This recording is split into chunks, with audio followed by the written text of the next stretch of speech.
Instead of the path of least resistance, I started choosing the path of most resistance to prepare myself for the journey that was coming my way.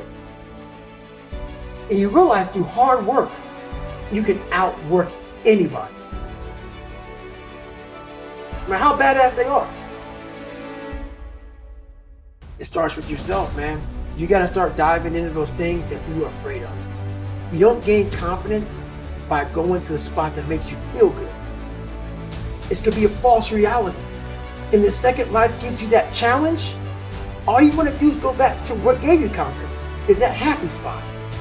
No, what gave me confidence was spending years at a kitchen table trying to learn how to read and write on my own, realizing I can't learn the way you learn. I can't, but I can learn. What gives you confidence, not being afraid, is overcoming the fear. That's what gives me confidence, is facing these things, overcoming them.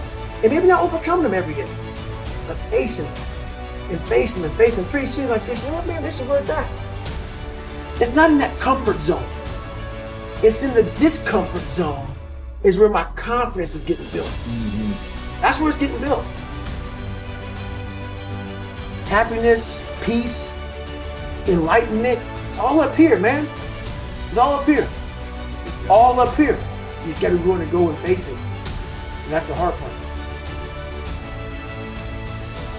The physical standard is not what they need to meet. It's a mental standard you must meet in life. That's how I live my life. I now know that there is no cap on the human mind. There's no cap. We cap it ourselves. When most people quit, I had just started. And when you take that mindset and you learn to flip that around, that's what made me powerful. And my body followed. And so I said, I want to do this. I'm going to give myself a challenge every single day until the fear goes away. That's right. And I feel like that's what more of us should be doing. I'm hearing that that's what how you live your life. That's all it is, man. And it helps me feel so much more confident. When you overcome that fear of saying this doesn't have control over me anymore, that's right. It's like you can be at such more peace. A lot of us speak in hollow words. I used to speak in hollow words. I don't do anymore. Everything that comes out of my mouth has substance. It's real. We all have these feelings in our bodies, in our minds, in our souls. I act on mine.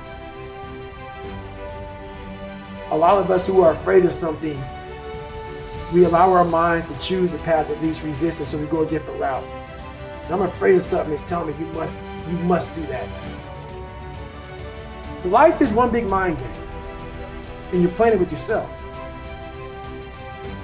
You cannot lose perspective of where you've come in life.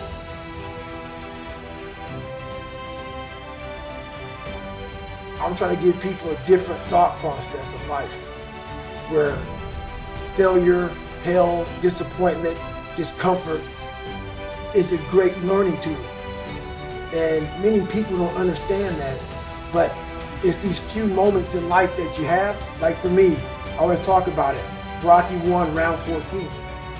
That 1 2-minute and 13-second clip of Rocky getting up when Apollo knocked him down. That one clip, when I was going through a very bad time in my life, I saw what I wanted to be. And it wasn't a guy that won. It wasn't a guy that won everything he did. It was a guy that kept getting up after being knocked down.